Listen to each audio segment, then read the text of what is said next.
Hi అండి, నమస్తే. Welcome to sisters cooking diary అండి. ఇవాళ రెసిపీ నేను కాకరకాయ ఉల్లికారం చేస్తున్నానండి. అది కారం కారంగా కాస్త అంటే మరీ అంత కారంగా ఉండదండి, బాగుంటుందండి టేస్ట్. ఇది ఒక 4-5 డేస్ కూడా ఫ్రిడ్జ్లో పెట్టకుండా నిల్వ ఉంటుందండి. అది ఎలాగో చూద్దామండి. ఇప్పుడు కాకరకాయ ఉల్లికారం కోసం ఫస్ట్ నేను ఒక 1/2 కేజీ కాకరకాయలు తీసుకున్నానండి. ముందు వీటిని ఇలాగ తీసేయాలండి. ఇలాగ తీసిన తర్వాత మనం ఇదంతా గరుగ్గా ఉన్నదంతా పీల్ చేసుకోవాలండి. ఎక్కువ కాదండి, లైట్గా పీల్ చేయాలి. చేదు ఉంటేనే బాగుంటుందండి.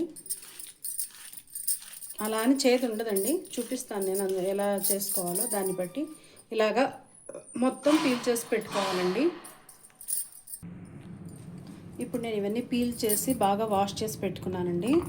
ఇప్పుడు వీటిని మధ్యలో కోసి దీంట్లో ఉన్న గింజలన్నీ ఇలా తీసేసుకోవాలండి.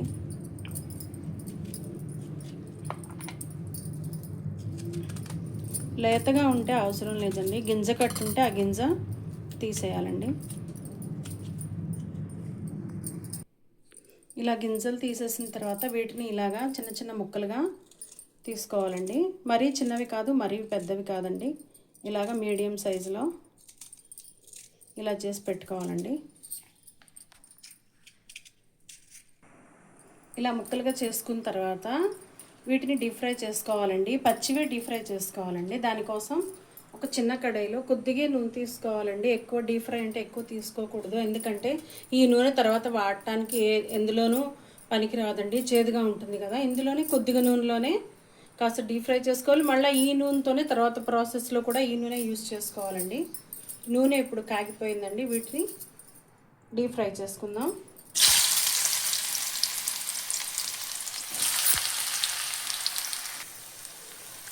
ఇప్పుడు ఇవి ఎర్రగా అవ్వటానికి టైం పడుతుందండి, పచ్చి కాకరకాయలు కదా. మీడియం టు హై ఫ్లేమ్ పెట్టుకోవచ్చండి, మరీ నల్లగా అవ్వకుండా చూసుకుంటూ ఉండాలండి. మధ్య మధ్యలో హైలో పెట్టుకున్నా ఏమవ్వదు. ఇప్పుడు ఈ కర్రీకి కావాల్సిన నేను మసాలా రెడీ చేస్తానండి. ఈలోపు మసాలా రెడీ చేసుకుందాం. ఇప్పుడు దీనికి కావాల్సిన మసాలాలు చూద్దామండి. ఒక 3 పెద్ద ఉల్లిపాయలు తీసుకున్నానండి. పెద్ద ఉల్లిపాయలు ఇలా పెద్ద పెద్ద ముక్కలుగానే, ఎందుకంటే మిక్సీ పట్టుకుంటాం కాబట్టి పెద్దగానే కోసేసానండి నేను. ఆ తర్వాత కాస్తగా అల్లం ముక్కలండి, కొద్దిగా 1 ఇంచ్ అల్లం తీసుకున్నానండి. 2 పెద్ద వెల్లుల్లి రేఖలు తీసుకున్నానండి. ఇవి పెద్ద వెల్లుల్లి కాబట్టి 2 తీసుకున్నానండి. తర్వాత కొద్దిగా మనం చింతపండు నానబెట్టుకోవాలండి. ఇంతేనండి, ఎక్కువ కాదు. ఒక 2-3 రెబ్బలండి. ఇవి కూడా ఇందులో వేసేసుకోవాలండి. కారం మనం ఎంత కావాలో అంతండి. దీనికి 3 స్పూన్లు వేస్తున్నానండి, ఎందుకంటే ఈ కర్రీకి స్పైసీ ఇదేనండి, ఇంకా వేరేది ఏది ఉండదండి. ఇంకా కావాలంటే కూడా వేసుకోవచ్చండి. ఆ తర్వాత ఉప్పు అండి. ఉప్పు నేను 1 స్పూన్ ఫుల్ వేస్తున్నానండి, మళ్ళీ కావాలంటే తర్వాత వేసుకోవచ్చు. అలాగే కొద్దిగా జీలకర్ర అండి.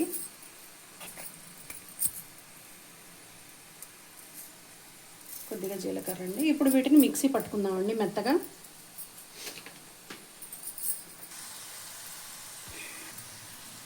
ఇప్పుడు ఇవి ఎర్రగా అయిపోయినాయండి, బ్రౌన్ షేడ్లో. ఇలా అయితే సరిపోతుందండి, మరీ నల్లగా తీసుకోవాల్సిన అవసరం లేదు. ఇప్పుడు వీటిని మనం తీసి పక్కన పెట్టుకున్నామండి.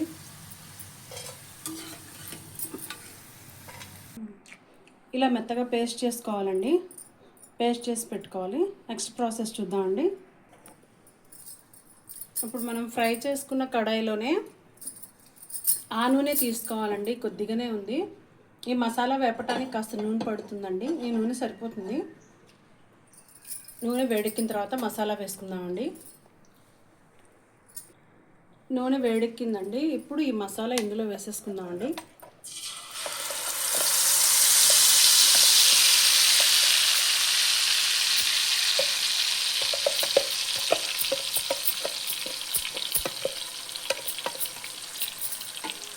ఈ మసాలా బాగా ఫ్రై చేసుకుందామండి. బాగా దగ్గరకు వచ్చే వరకు కాస్త హైలో పెట్టి తిప్పుకోవాలండి.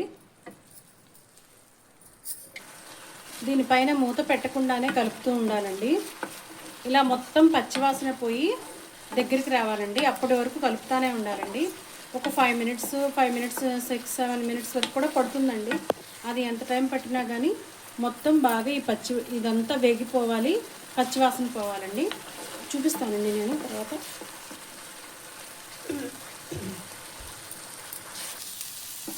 ఒకసారి తిప్పుదామండి. దగ్గర పడే కొద్దీ ఇది ఘాటుగా స్మెల్ వస్తుందండి. ఇది వీపే వాటర్ కాక ఘాటుగా కూడా ఉంటుంది. చూసుకుని వేసుకోండి. ఇంకాస్త దగ్గర పడితే అయిపోతుందండి. ఇప్పుడు ఇది పూర్తిగా వేగిపోయిందండి. కొద్దిగా పచ్చిగా ఉన్నా బాగోదండి, పచ్చి ఉల్లిపాయల వాసన వస్తుంది, మసాలా వాసన వస్తుంది. ఇలా ఎర్రగా వేగిపోవాలండి. ఇప్పుడు వీటిలో వేయించి పెట్టుకున్న ముక్కలు వేసేసుకుని కలుపుకోవాలండి. ఇప్పుడు ఇది అయిపోయిందండి, ఎర్రగా చక్కగా పూర్తిగా రెడీ అయిపోయింది. అంతేనండి, దింపేసుకోవటమే. అంతేనండి, ఎంతో టేస్టీగా ఉండే కాకరకాయ ఉల్లికారం రెడీ అయిపోయిందండి.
పర్ఫెక్ట్గా ఉందండి, చాలా టేస్టీగా ఉందండి. మీరు కూడా ట్రై చేసి చూడండి. ఇది 4-5 డేస్ నిల్వ ఉంటుందండి ఫ్రిడ్జ్లో పెట్టకుండానే. అలాగే చాలా పాడవకుండా ఉంటుందండి. మీరు కూడా ఒకసారి ట్రై చేసి నాకు కామెంట్ సెక్షన్లో చెప్పండి ఫ్రెండ్స్. ఓకే అండి, బాయ్.